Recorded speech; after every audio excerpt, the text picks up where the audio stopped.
Calon suamiku yang kaya, tega menghina ayahku di hari pernikahan. Kupastikan ia membayar itu semua. Namaku Ria, seorang perempuan biasa dari kota kecil di Jawa Timur. Aku dibesarkan di tengah keluarga sederhana, tapi penuh kasih sayang. Ayahku, Pak Zamad, adalah seorang tukang kayu yang sudah puluhan tahun mengais rezeki dengan kedua tangannya yang keriput namun cekatan. Ibu Erna, ibuku, adalah wanita tangguh yang menjalankan warung kecil di depan rumah kami. Hidup kami mungkin tidak mewah, tapi aku selalu merasa beruntung karena memiliki keluarga yang saling mendukung. Keluargaku bukanlah keluarga yang kaya secara materi, tapi kami punya sesuatu yang lebih berharga. Rasa syukur. Setiap kali aku melihat ayah bekerja keras di bengkelnya yang sederhana, membuat meja, kursi, bahkan ukiran kayu yang indah, aku selalu merasa bangga. Banyak orang menyepelekan pekerjaan ayah, menganggapnya hanya tukang kayu biasa. Tapi bagi aku dan ibu, ayah adalah pahlawan kami. Dia adalah orang yang tak pernah mengeluh, meski kadang-kadang pesanan kayunya sedikit atau harga bahan baku naik. Hidup seperti air yang mengalir begitu saja hingga suatu hari, segalanya mulai berubah. Semua bermula ketika aku menghadiri acara pertemuan komunitas sosial di Balai Desa. Sebuah acara tahunan yang bertujuan untuk mempererat hubungan antar warga dan membantu mereka yang membutuhkan. Saat itu, aku masih menjadi relawan aktif di organisasi Pemuda Desa, membantu mengumpulkan dana untuk pembangunan sekolah dasar baru. Aku datang ke acara tersebut dengan semangat tinggi, membawa beberapa barang hasil kerajinan tangan ibu untuk dilelang. Dan disitulah aku pertama kali bertemu dengannya, Herman. Dia tampak sangat berbeda dari yang lain. Tingginya menjulang, dengan wajah tampan yang nyaris sempurna dan gaya berpakaian yang elegan. Herman jelas bukan orang dari daerah kami. Dia datang dari Jakarta sebagai perwakilan dari sebuah yayasan amal besar. Ketika dia berdiri di podium untuk memberikan sambutan, semua mata tertuju padanya. Suaranya tenang tapi kuat, membuat setiap kata yang dia ucapkan terdengar begitu meyakinkan. Setelah acara selesai, aku tak sengaja bertemu dengannya di dekat stand lelang. Kami berbincang sejenak dan ternyata dia cukup ramah. Herman tertarik pada beberapa barang hasil kerajinan tangan yang aku bawa, termasuk satu kotak kayu berukir yang merupakan karya ayahku. Ini luar biasa, katanya saat memegang kotak itu. Siapa yang membuatnya? Ayah saya, jawabku dengan senyum bangga. Dia seorang tukang kayu. Mendengar jawabanku, ekspresi Herman berubah sejenak, tapi kemudian dia tersenyum lagi. Karyanya sangat bagus. Saya akan membelinya. Itu adalah awal dari segalanya. Entah kenapa, Herman terus mencari cara untuk berbicara denganku setelah itu. Kami bertukar nomor telepon, dan dia sering mengirimiku pesan singkat. Awalnya aku ragu, kami sangat berbeda. Dia berasal dari keluarga kaya di Jakarta, sementara aku hanyalah gadis desa biasa. Tapi lama-kelamaan, aku mulai merasa nyaman dengannya. Herman tidak pernah membuatku merasa rendah diri, meskipun latar belakang kami berbeda. Sebaliknya, dia selalu menghormati keluargaku dan menghargai nilai-nilai sederhana yang kami pegang. Namun, tentu saja ada tantangan. Keluargaku, terutama ibu, awalnya agak khawatir. Ria, apakah kau yakin? Dia sangat berbeda dari kita, kata ibu suatu malam saat kami duduk di teras rumah. Apa dia benar-benar bisa menerima kehidupan seperti ini? Aku tersenyum dan menggenggam tangan ibu. Ibu, Herman baik. Dia menghormati ayah dan karyanya. Aku percaya dia tulus. Ayah, yang biasanya jarang berkomentar soal urusan pribadiku, hanya mengangguk pelan. Jika dia bisa menghargai usaha kerasmu dan keluarga ini, maka aku tidak masalah. Meskipun demikian, aku tahu di dalam hati bahwa ada banyak hal yang harus dipertimbangkan. Hubungan kami tidak hanya tentang cinta, tetapi juga tentang dua dunia yang sangat berbeda. Herman sering bercerita tentang keluarganya. Ayahnya seorang pengusaha sukses, ibunya seorang ibu rumah tangga yang gemar menghadiri acara sosial elit. Mereka tinggal di sebuah rumah megah di Jakarta Selatan, dengan mobil-mobil mewah dan asisten rumah tangga yang selalu siap sedia. Dunia yang jelas-jelas sangat jauh dari kehidupanku. Tapi aku mencoba fokus pada hal-hal positif. Herman sering datang ke rumahku, duduk di ruang tamu sederhana kami, dan berbicara dengan ayah tentang kayu serta teknik-teknik pahat yang digunakan ayah. Dia juga ikut membantu ibu di warung saat akhir pekan. Meskipun aku tahu dia tidak sepenuhnya terbiasa dengan kehidupan seperti ini, dia berusaha keras untuk menyesuaikan diri. Itu membuatku semakin yakin bahwa dia adalah orang yang tepat. Akhirnya, setelah beberapa bulan berpacaran, Herman melamar. Aku ingat hari itu dengan jelas. Kami sedang berjalan di pinggir sawah, tempat favorit kami untuk menghabiskan waktu bersama. Matahari mulai tenggelam, menyelimuti langit dengan warna jingga yang hangat. Herman tiba-tiba berhenti, berlutut, dan mengeluarkan sebuah kotak kecil dari sakunya. Di dalamnya ada cincin sederhana, tapi sangat indah. "Ria, maukah kau menikah denganku?" Tanyanya dengan suara yang sedikit bergetar. Aku menatapnya, jantungku berdegup kencang. Ada banyak hal yang ingin kukatakan, banyak pertanyaan yang ingin kutanyakan, tapi pada akhirnya aku hanya mengangguk dan berkata, "Ya, itu adalah momen terindah dalam hidupku." Atau begitulah yang kupikirkan saat itu. Aku tidak tahu bahwa pernikahan ini akan membawa kami ke dalam badai yang tak terduga. Namun, saat itu, aku hanya merasakan harapan. Harapan bahwa cinta kami akan cukup kuat untuk mengatasi segala rintangan yang mungkin datang di masa depan. Pernikahan adalah hari yang paling dinanti oleh setiap perempuan, atau setidaknya begitulah yang sering dikatakan orang. Bagiku, hari itu seharusnya menjadi momen terindah dalam hidupku. Hari ketika aku dan Herman resmi menjadi satu, mengikat janji di hadapan keluarga, teman, dan Tuhan.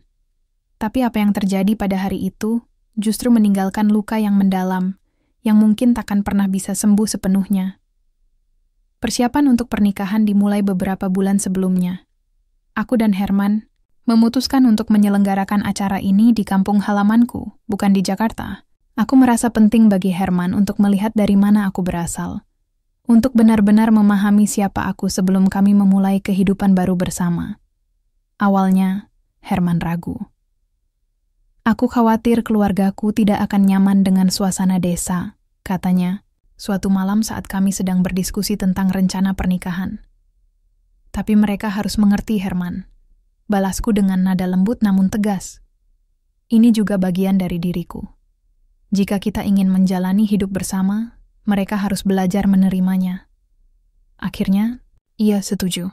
Keluarganya datang dari Jakarta 2 hari sebelum acara, termasuk ayah Herman, Pak Bram, seorang pengusaha properti yang terkenal di kalangan elit ibu kota, serta ibunya, Bu Siska, wanita anggun yang selalu tampil sempurna dengan gaun mahal dan aksesori berkilauan.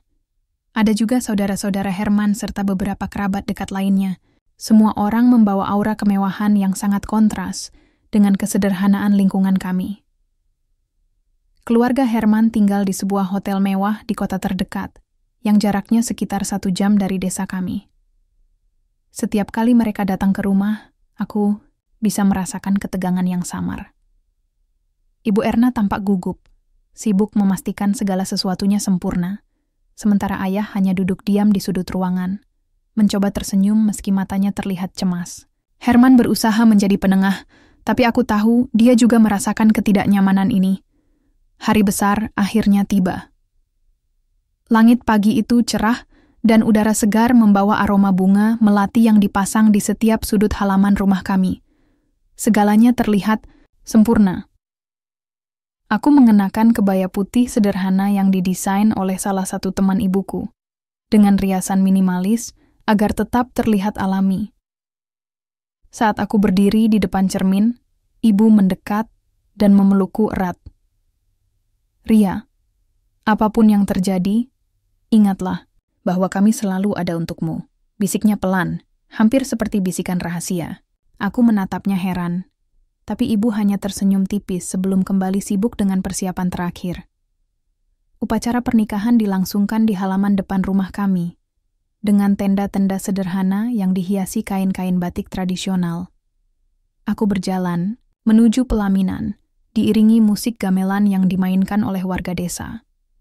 Herman sudah menunggu di sana, berdiri tegak dengan setelan jas hitam yang membuatnya terlihat semakin tampan. Ketika mata kami bertemu, aku merasakan secercah kebahagiaan. Mungkin ini benar-benar awal yang baru bagi kami. Namun, semua itu berubah dalam sekejap ketika acara mulai berlangsung. Setelah prosesi ijab kabul selesai, tiba saatnya sambutan dari kedua belah pihak keluarga. Ayah maju ke depan dengan langkah mantap, meski aku bisa melihat tangannya sedikit gemetar.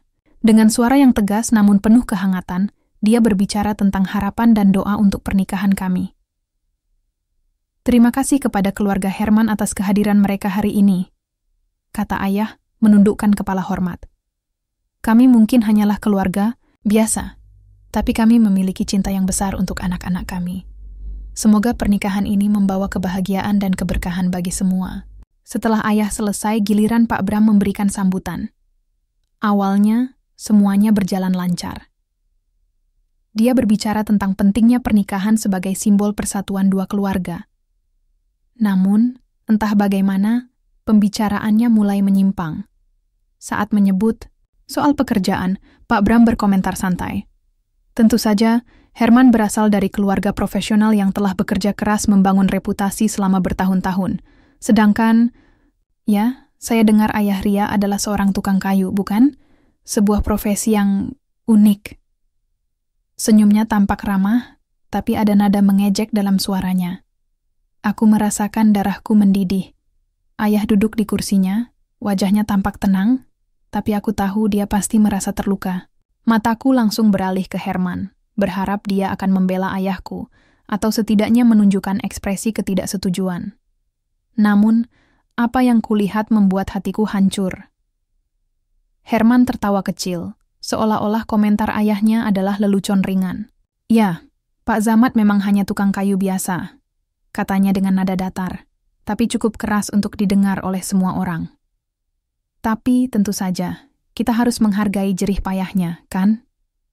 Saat itu, seluruh dunia serasa berhenti. Aku bisa mendengar bisikan-bisikan dari para tamu. Beberapa di antaranya tampak canggung, sementara yang lain mencoba menutupi ketidaknyamanan dengan senyuman palsu. Ayah hanya duduk diam, matanya tertunduk. Ibu Erna memegang tangannya dengan erat berusaha menenangkan. Hatiku seperti dihantam palu besar. Ini adalah hari spesialku. Hari ketika aku seharusnya merasa bahagia tanpa syarat. Tapi sekarang, semua yang kulihat hanyalah penghinaan dan penghakiman. Aku merasa marah, bingung, dan malu sekaligus. Bagaimana bisa orang yang aku cintai, orang yang telah berjanji untuk melindungiku, melakukan hal seperti ini? Setelah acara selesai, aku berusaha menahan air mata sampai semua tamu pulang. Herman mencoba mendekatiku, tapi aku menolak untuk berbicara dengannya. Aku hanya ingin sendiri. Malam itu, aku duduk di tepi tempat tidur di kamar pengantin, menatap kosong ke arah jendela. Herman masuk tanpa mengucapkan sepatah kata pun. Dia duduk di sampingku, mencoba meraih tanganku, tapi aku menariknya dengan kasar. "Kenapa?" tanyaku dengan suara bergetar. "Kenapa kau menghina ayahku seperti itu? Apakah kau pikir dia tidak cukup baik untukmu?" Herman tampak bingung. "Ria, aku tidak bermaksud." "Bukan masalah maksudmu," potongku dengan nada keras. "Apa yang kau katakan di depan semua orang itu menyakitkan. Kau membuat ayahku terlihat rendah, seolah-olah dia tidak layak disandingkan dengan keluargamu." Dia terdiam sejenak, lalu menghela napas panjang. "Aku hanya mencoba mengikuti aturan keluargaku, Ria. Aku tidak bisa melawan mereka begitu saja." "Kalau begitu, lebih baik kau kembali ke keluargamu," balasku dingin. "Karena jika kau tidak bisa menghormati keluargaku, aku tidak yakin kita bisa melanjutkan hubungan ini." Aku tahu kata-kata itu terlontar karena emosi yang memuncak, tapi aku tidak bisa menahan diri. Hatiku terasa begitu sakit, seperti ada lubang besar yang sulit diisi. Herman tidak berkata apa-apa lagi. Dia hanya duduk di sana, diam, sementara aku menangis dalam gelap. Malam itu adalah titik balik. Meskipun kami tetap melanjutkan pernikahan secara formal, sesuatu di antara kami telah berubah. Aku tidak tahu apakah aku bisa memaafkan Herman atas apa yang telah dia lakukan. Tapi satu hal yang pasti, aku tidak akan pernah melupakan penghinaan yang dialami ayahku. Dan aku bertekad untuk membuktikan bahwa nilai seseorang tidak ditentukan oleh status sosialnya, melainkan oleh integritas, kerja keras, dan cinta yang mereka berikan kepada orang-orang di sekitarnya. Hari-hari setelah pernikahan berlalu seperti angin yang tak terasa, tapi hatiku tetap kosong. Aku meninggalkan rumah sederhana di desa dan pindah ke Jakarta, kota besar yang selama ini hanya kulihat dari layar televisi atau cerita Herman. Rumah Herman, sekarang rumah kami, adalah sebuah villa megah di daerah elit Jakarta Selatan. Dindingnya dilapisi marmer putih dengan halaman luas yang dipenuhi pepohonan hias dan kolam renang. Semua tampak begitu sempurna di mata orang luar, tapi bagiku, tempat itu terasa seperti penjara mewah. Setiap pagi, aku bangun di tengah kemewahan yang seharusnya membuatku bahagia, tapi ketika aku membuka mata, yang kurasakan hanyalah rasa dingin. Herman jarang ada di rumah karena kesibukannya sebagai direktur di perusahaan milik keluarganya. Kami hampir tidak pernah berbicara lagi, kecuali untuk hal-hal yang sangat formal. Hubungan kami semakin jauh, seperti dua orang asing yang kebetulan tinggal di bawah satu atap. Aku mencoba menyesuaikan diri dengan kehidupan baru ini, tapi rasanya sulit sekali. Di sini, segala sesuatunya serba otomatis. Ada asisten rumah tangga yang membersihkan setiap sudut rumah, tukang kebun yang merawat tanaman-tanaman indah, bahkan ada juru masak yang mempersiapkan makanan setiap hari. Aku, yang biasa membantu ibu di warung dan membersihkan rumah sendiri, merasa tidak berguna. Semua kegiatan yang dulu mengisi hariku sekarang hilang begitu saja. Namun, ada satu hal yang membuatku semakin penasaran. Sikap Herman. Sejak malam itu, di kamar pengantin, dia tampak berbeda. Dia masih sopan, tapi ada jarak yang tak bisa kujelaskan. Kadang-kadang aku melihatnya murung, duduk sendirian di ruang kerjanya, menatap layar laptop tanpa benar-benar bekerja. Aku mencoba mendekatinya beberapa kali, tapi dia selalu menjawab dengan kalimat singkat, "Aku baik-baik saja." Sikapnya yang aneh mulai menggangguku. Apakah dia juga merasakan ketegangan yang sama? Atau ada sesuatu yang lebih dalam yang belum ku ketahui? Keingintahuanku akhirnya membawa aku pada sebuah keputusan. Aku harus mencari tahu lebih banyak tentang Herman. Bukan hanya untuk memahaminya, tapi juga untuk menemukan jawaban atas pertanyaanku sendiri. Apakah dia benar-benar pantas dimaafkan? Suatu sore, saat Herman sedang rapat di kantor, aku memutuskan untuk membersihkan ruang kerjanya. Biasanya, pekerjaan ini dilakukan oleh asisten rumah tangga, tapi aku ingin melakukannya sendiri. Mungkin dengan membersihkan ruangan ini, aku bisa menemukan sesuatu yang bisa memberiku petunjuk tentang apa yang sebenarnya terjadi di dalam pikiran suamiku. Ruang kerja Herman adalah ruangan besar dengan rak-rak buku yang dipenuhi novel bisnis, laporan keuangan, dan dokumen-dokumen penting. Meja kayu mahoni di tengah ruangan tertata rapi, dengan laptop yang selalu tertutup rapat. Aku mulai membersihkan debu-debu kecil yang menempel di permukaan meja, lalu bergerak ke arah lemari file di sudut ruangan. Saat membuka salah satu laci, aku menemukan map tua yang tampak agak usang. Penasaran, aku membukanya dan mulai membaca isinya. Di dalam map itu, ada berkas-berkas lama yang sepertinya sudah bertahun-tahun tidak dibuka.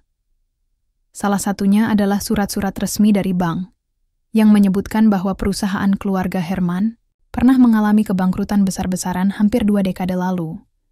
Ada juga kliping koran kuning yang melaporkan skandal keuangan yang melibatkan nama Pak Bram, ayah Herman.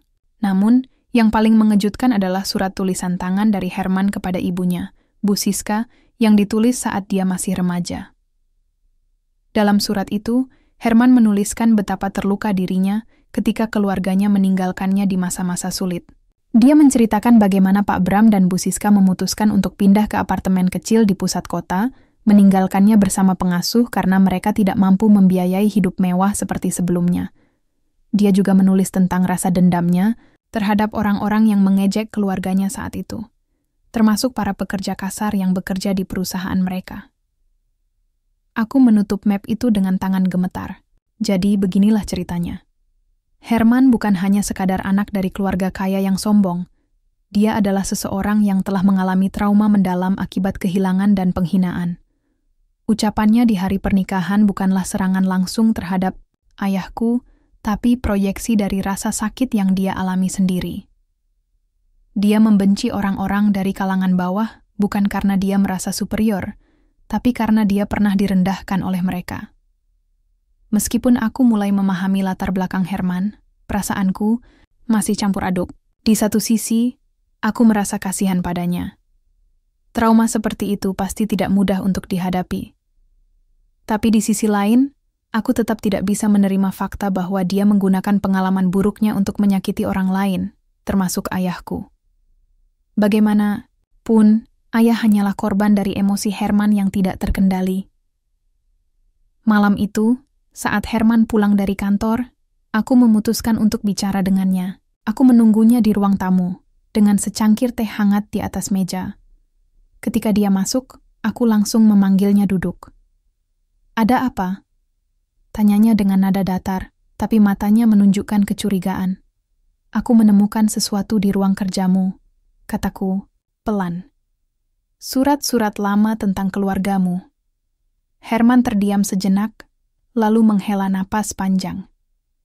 "Jadi, kau sudah tahu?" Aku mengangguk.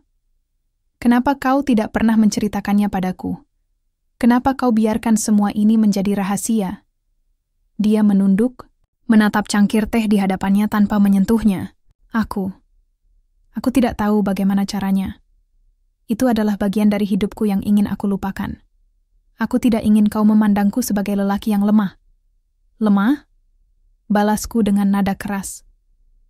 "Kau pikir aku akan menganggapmu lemah hanya karena kau pernah mengalami masa sulit? Herman, semua orang memiliki luka, tapi bukan berarti kita harus membalasnya kepada orang lain." Dia menatapku, matanya penuh dengan emosi yang sulit diartikan. Aku tahu aku salah, Ria. Aku tahu aku menyakiti ayahmu. Dan aku juga menyakitimu. Aku tidak tahu bagaimana cara mengatasinya." Aku menarik napas dalam-dalam, mencoba menenangkan diri. "Aku tidak bisa memaafkanmu begitu saja, Herman. Tapi aku juga tidak bisa terus hidup di tengah ketegangan ini. Kita harus memperbaiki hubungan ini, entah bagaimana caranya." Herman mengangguk pelan. "Aku siap untuk berubah. Ria, aku akan berusaha." Percakapan itu tidak serta-merta memperbaiki segalanya. Tapi untuk pertama kalinya, aku merasa ada secercah harapan. Meskipun aku masih marah, aku mulai melihat bahwa Herman bukanlah orang jahat. Dia hanya seseorang yang terjebak dalam bayang-bayang masa lalunya, dan aku harus memutuskan apakah aku mau membantunya keluar dari sana atau membiarkannya tenggelam. Setelah percakapan malam itu, aku merasa seperti berdiri di persimpangan jalan. Di satu sisi, ada rasa marah dan dendam yang masih menggerogoti hatiku atas apa yang Herman lakukan terhadap ayahku.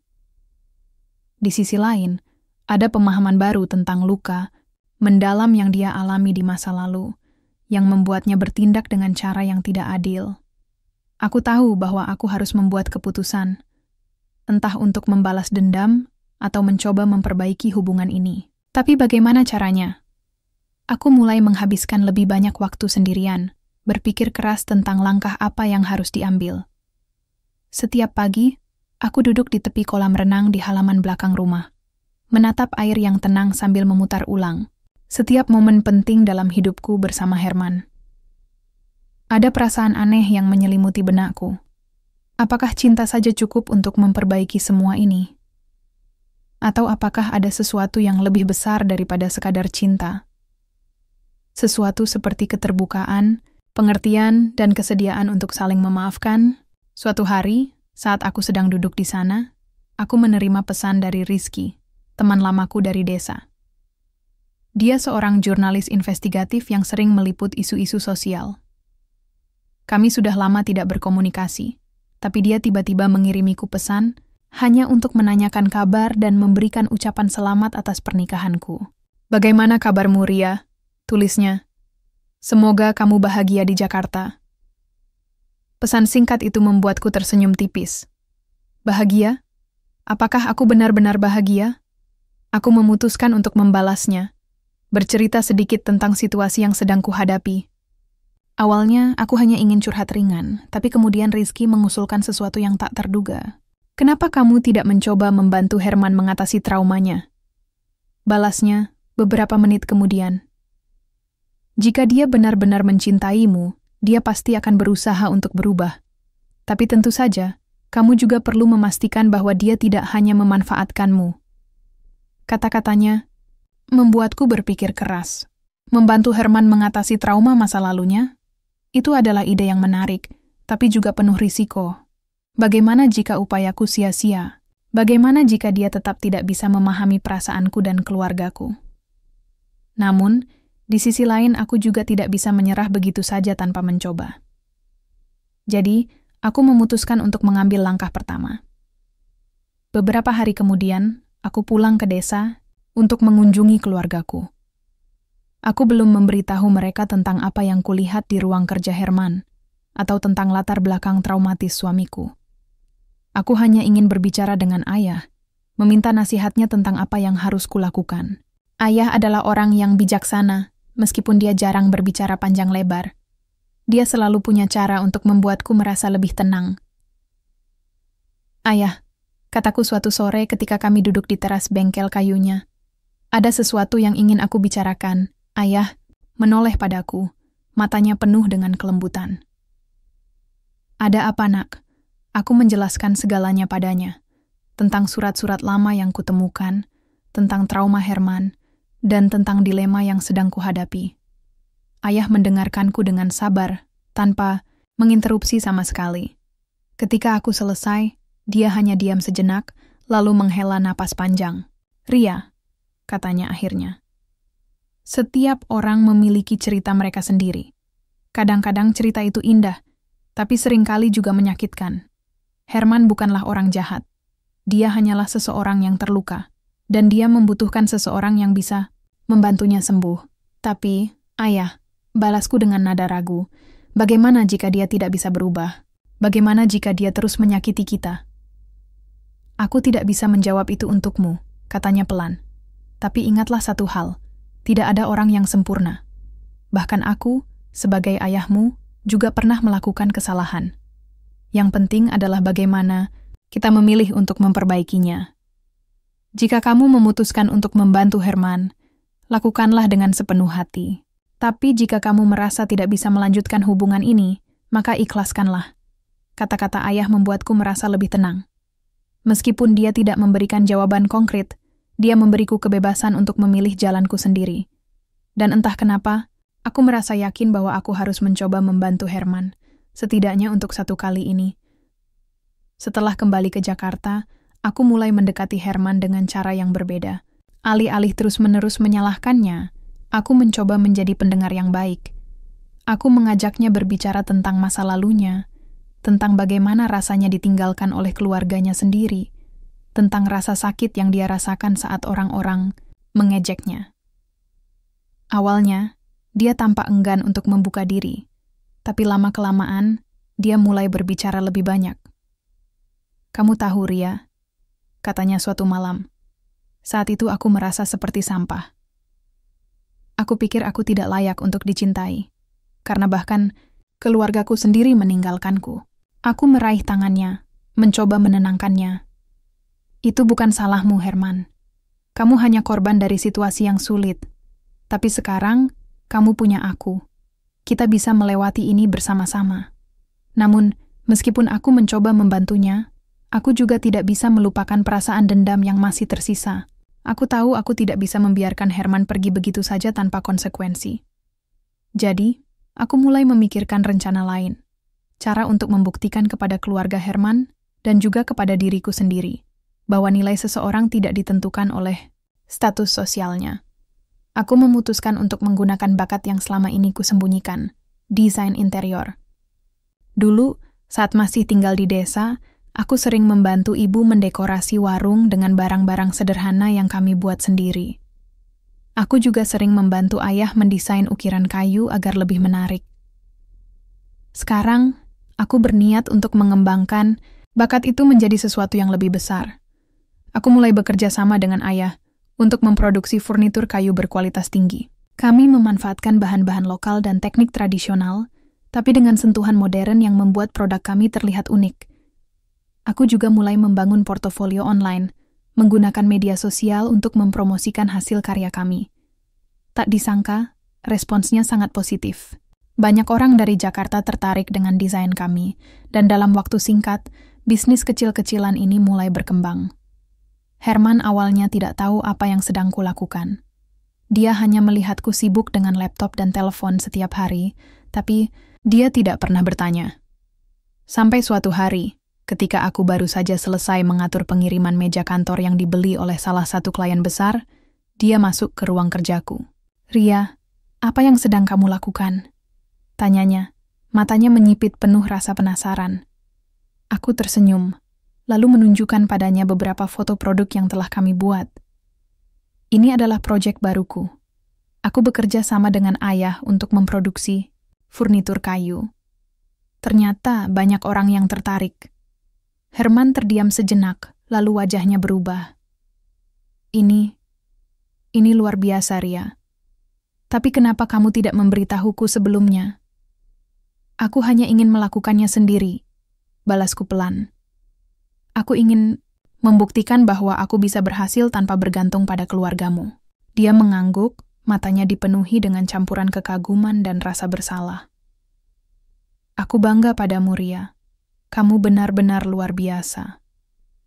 Meskipun pujian itu membuatku merasa senang, aku tahu ini bukan akhir dari perjalanan kami.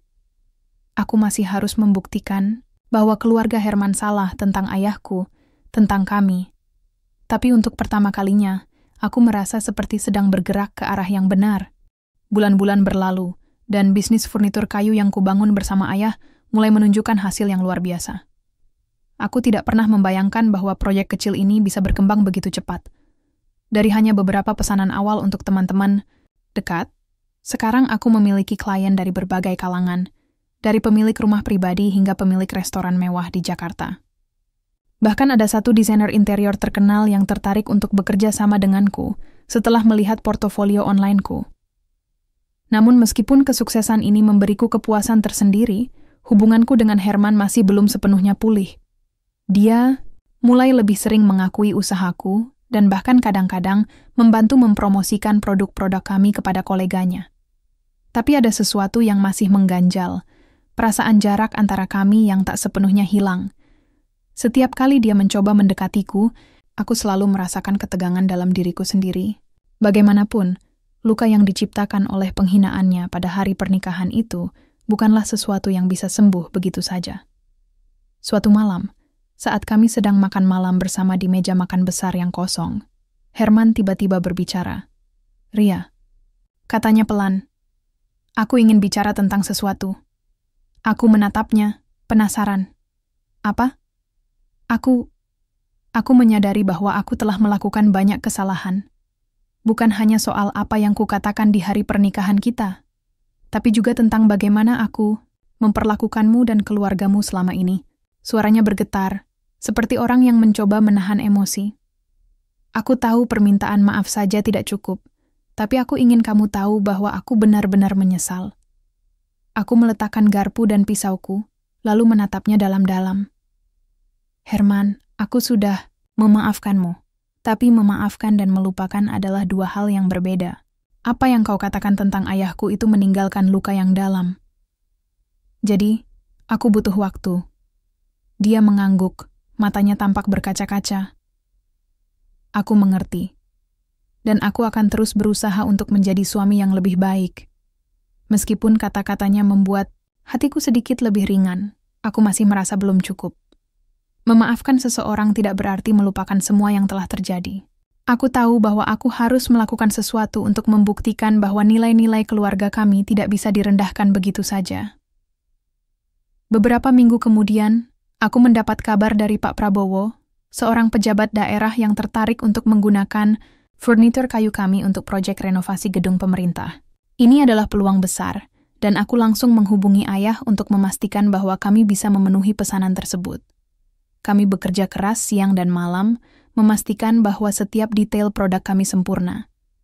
Ketika akhirnya furnitur itu selesai dan dikirim ke lokasi, aku merasa bangga bukan main. Pada acara peresmian gedung yang baru direnovasi, aku diundang sebagai tamu kehormatan. Acara ini dihadiri oleh banyak pejabat daerah, termasuk Herman, yang datang atas nama Yayasan Amal Keluarganya. Saat namaku disebut sebagai salah satu kontributor utama proyek ini, aku bisa melihat mata Herman membelalak kagum. Setelah acara selesai, dia mendekatiku dengan senyum lebar. "Ria, aku benar-benar bangga padamu," katanya, suaranya penuh kekaguman. "Kamu berhasil membuktikan bahwa karya sederhana bisa menjadi sesuatu yang luar biasa." Aku tersenyum tipis, tapi tidak menjawab. Sebaliknya, aku berjalan menuju podium untuk memberikan pidato singkat. Di depan para hadirin, aku menceritakan tentang perjalanan panjang kami. Tentang bagaimana ayah dengan kedua tangannya yang kasar menciptakan karya-karya indah. Tentang bagaimana ibu selalu mendukung kami dari belakang layar. Dan tentang bagaimana semua ini dimulai dari sebuah mimpi kecil di desa kecil kami. Saya ingin membuktikan bahwa nilai seseorang tidak ditentukan oleh status sosial atau latar belakang mereka, kataku dengan suara mantap. Tapi oleh kerja keras, integritas, dan cinta yang mereka berikan kepada orang-orang di sekitarnya. Karya-karya ini adalah cerminan dari nilai-nilai yang saya pegang teguh, dan saya berharap ini bisa menginspirasi orang lain untuk tidak pernah meremehkan siapapun. Setelah pidato itu, tepuk tangan riuh memenuhi ruangan. Herman berdiri di barisan depan, wajahnya penuh dengan rasa hormat. Aku tahu bahwa aku telah berhasil membuktikan sesuatu, tidak hanya kepada Herman dan keluarganya, tapi juga kepada diriku sendiri. Namun, tantangan terbesar masih menanti. Beberapa hari setelah acara itu, aku menerima telepon dari Bu Siska, Ibu Herman. Dia mengundangku untuk makan malam di rumah mereka, sebuah undangan yang jarang sekali dilakukan sebelumnya. Awalnya, aku ragu untuk menerimanya. Tapi setelah mempertimbangkan segala sesuatunya, aku memutuskan untuk pergi. Aku tahu ini adalah kesempatan untuk menghadapi mereka secara langsung, untuk menunjukkan bahwa aku tidak bisa direndahkan begitu saja. Malam itu, aku datang ke rumah Herman dengan gaun sederhana, namun elegan. Bu Siska menyambutku dengan senyum, ramah, tapi aku bisa merasakan ketegangan di udara.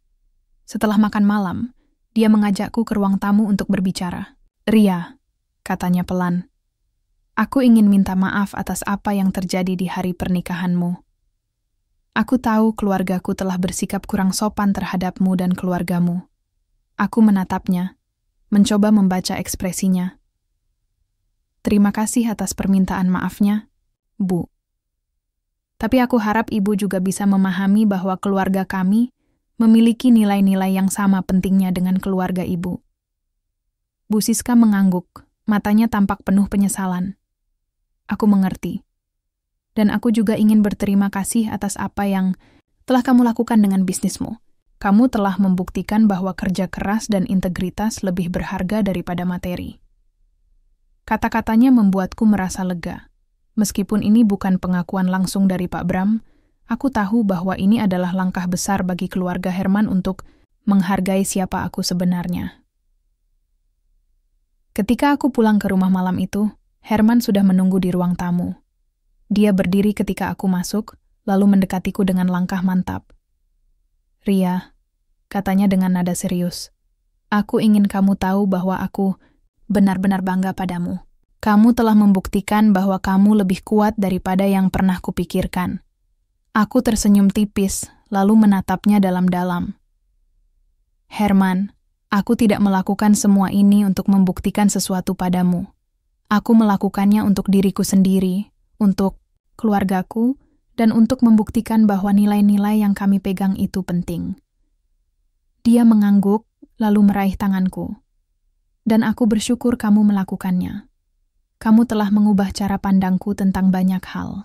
Untuk pertama kalinya dalam waktu yang lama, aku merasakan kehangatan di hatiku. Mungkin ini adalah awal dari babak baru dalam hidup kami. Mungkin, hanya mungkin, kami bisa membangun kembali hubungan ini dengan fondasi yang lebih kuat." Hari-hari berikutnya setelah acara peresmian gedung pemerintah dan makan malam bersama keluarga Herman terasa seperti awal yang baru. Aku tidak akan mengatakan bahwa segala sesuatunya langsung kembali normal. Itu adalah harapan yang terlalu tinggi. Tapi ada sesuatu yang berbeda, sesuatu yang lebih ringan di udara, seolah-olah beban besar yang selama ini membebani hatiku mulai terangkat sedikit demi sedikit. Hubunganku dengan Herman mulai berubah secara bertahap. Dia tidak lagi menjadi suami yang dingin dan jauh, tapi seseorang yang benar-benar berusaha untuk memperbaiki diri. Setiap pagi, dia mulai membantu asisten rumah tangga menyiapkan sarapan, meskipun itu hanya sekadar meletakkan piring di meja. Di malam hari, dia sering mengajakku duduk di ruang tamu, bercerita tentang hari-harinya di kantor, atau mendengarku berbicara tentang proyek furnitur terbaru. Ada kehangatan dalam cara dia memandangku, sebuah penghargaan yang sebelumnya tidak pernah kulihat. Namun aku tahu bahwa perubahan ini bukanlah akhir dari perjalanan kami. Ini hanyalah langkah pertama menuju hubungan yang lebih sehat, lebih saling memahami. Dan aku pun mulai merasakan bahwa mungkin, hanya mungkin, cinta saja tidak cukup untuk membangun sebuah pernikahan. Dibutuhkan kerja keras, empati, dan kesediaan untuk saling memaafkan. Suatu sore, saat aku sedang duduk di tepi kolam renang, Herman datang menghampiriku dengan ekspresi serius di wajahnya. "Ria," katanya pelan, "aku ingin bicara." Aku menoleh, penasaran. "Apa?" Aku ingin mengakui sesuatu." Dia duduk di sampingku, matanya menatap lurus ke depan. "Aku tahu aku sudah minta maaf berkali-kali, tapi aku merasa belum sepenuhnya jujur padamu. Apa yang kukatakan di hari pernikahan kita bukan hanya soal status sosial ayahmu. Itu juga cerminan dari rasa sakit yang aku rasakan sendiri selama bertahun-tahun. Aku membenci orang-orang dari kalangan bawah karena mereka pernah mengejekku saat aku kehilangan segalanya. Dan aku salah arahkan semua amarah itu kepadamu dan keluargamu." Hatiku berdebar mendengar pengakuannya. Aku tahu bahwa luka masa lalunya telah memengaruhi tindakannya, tapi mendengarnya mengakui hal itu secara langsung membuatku merasa lega. "Aku tahu, Herman," balasku pelan. "Aku sudah memahami itu. Tapi aku juga ingin kamu tahu bahwa apa yang kamu katakan tentang ayahku itu menyakitkan. Bukan hanya untukku, tapi juga untuk dia." Herman mengangguk, matanya berkaca-kaca. "Aku mengerti. Dan aku ingin kamu tahu bahwa aku benar-benar menyesal. Aku tidak akan pernah bisa memperbaiki apa yang sudah kulakukan. Tapi aku akan terus berusaha untuk menjadi suami yang lebih baik, untuk menjadi pria yang layak untukmu." Aku tersenyum tipis, lalu meraih tangannya. "Kita akan melalui ini bersama-sama, Herman. Tapi ingatlah satu hal. Hubungan ini bukan hanya tentang aku dan kamu. Ini juga tentang keluarga kita, tentang bagaimana kita bisa saling mendukung tanpa merendahkan siapapun." Dia mengangguk, lalu menarik napas dalam-dalam. "Terima kasih, Ria. Terima kasih sudah mau memberiku kesempatan kedua." Pada bulan-bulan berikutnya, bisnis furnitur kayu yang kubangun bersama ayah semakin berkembang pesat. Kami bahkan berhasil mendapatkan beberapa penghargaan dari pemerintah daerah atas kontribusi kami dalam mempromosikan produk lokal dan mendukung perekonomian desa. Ayah sangat bangga, dan aku bisa melihat kilauan kebahagiaan di matanya setiap kali dia melihat furnitur hasil kerjanya dipamerkan di pameran besar. Herman juga mulai lebih terlibat dalam bisnisku. Dia membantu mengelola aspek-aspek administratif yang selama ini kurang aku kuasai, seperti pembukuan dan manajemen keuangan. Meskipun awalnya aku ragu untuk menerima bantuannya, aku akhirnya menyadari bahwa ini adalah caranya untuk mendukungku tanpa meremehkan usaha yang telah kulakukan. Bahkan, dia juga mulai melibatkan diri dalam kegiatan sosial, bekerja sama dengan yayasan amal keluarganya untuk membantu komunitas-komunitas yang kurang beruntung. "Kenapa kamu tiba-tiba tertarik pada pekerjaan sosial?" tanyaku suatu hari ketika kami sedang duduk di ruang tamu. Herman tersenyum tipis. "Karena aku belajar banyak darimu, Ria. Kamu telah membuktikan bahwa nilai-nilai seperti kerja keras, integritas, dan empati itu penting. Aku ingin menjadi bagian dari sesuatu yang lebih besar daripada diriku sendiri." Aku tersenyum, hatiku dipenuhi rasa bangga. Mungkin inilah titik balik sebenarnya bagi Herman. bukan hanya tentang memperbaiki hubungannya denganku, tapi juga tentang menemukan makna baru dalam hidupnya. Setahun setelah pernikahan kami, aku kembali ke desa untuk merayakan ulang tahun ayah. Acara itu dihadiri oleh keluargaku, tetangga-tetangga, dan tentu saja Herman bersama keluarganya. Untuk pertama kalinya, Pak Bram dan Bu Siska datang ke desa dengan sikap yang lebih rendah hati. Mereka bahkan membawa hadiah untuk ayah, sebuah kotak kayu ukiran indah yang dibuat oleh pengrajin ternama di Jakarta. "Ayah," kata Herman saat acara berlangsung, "aku ingin meminta maaf atas apa yang terjadi di hari pernikahanku dengan Ria. Aku salah telah meremehkan profesi dan nilai-nilai yang kamu pegang teguh." Suaranya mantap, tapi matanya menunjukkan rasa penyesalan yang mendalam. Ayah tersenyum lembut, lalu menepuk pundak Herman. "Tidak apa-apa, Nak. Yang penting adalah kamu sudah belajar dari kesalahanmu. Kita semua pernah melakukan kesalahan, tapi yang terpenting adalah bagaimana kita memperbaikinya." Mendengar kata-kata ayah membuat mataku berkaca-kaca. Ini adalah momen yang aku tunggu-tunggu sejak lama. Saat di mana keluarga kami dan keluarga Herman benar-benar bersatu tanpa prasangka atau penghakiman. Setelah acara selesai, aku duduk di teras bengkel ayah, menatap langit yang dipenuhi bintang. Herman bergabung denganku, lalu meraih tanganku. "Ria," katanya pelan, "terima kasih sudah memperjuangkan hubungan ini. Terima kasih sudah membantuku menjadi pria yang lebih baik." Aku tersenyum, lalu menatapnya dalam-dalam. "Kita sama-sama belajar, Herman. Dan aku bersyukur bahwa kita bisa melalui ini bersama-sama." Langit malam itu begitu indah, dengan bintang-bintang yang berkilauan seperti permata. Aku menyadari bahwa kehidupan ini penuh dengan lika-liku. Dan kadang-kadang, kita harus melewati badai untuk menemukan pelangi. Hubunganku dengan Herman mungkin tidak sempurna, tapi kami telah belajar bahwa cinta dan pengampunan bisa mengatasi luka, serta bahwa kehidupan sosial yang harmonis dapat tercipta jika kita saling memahami dan menghargai satu sama lain. Ini bukan akhir dari perjalanan kami, tapi awal dari babak baru yang penuh harapan.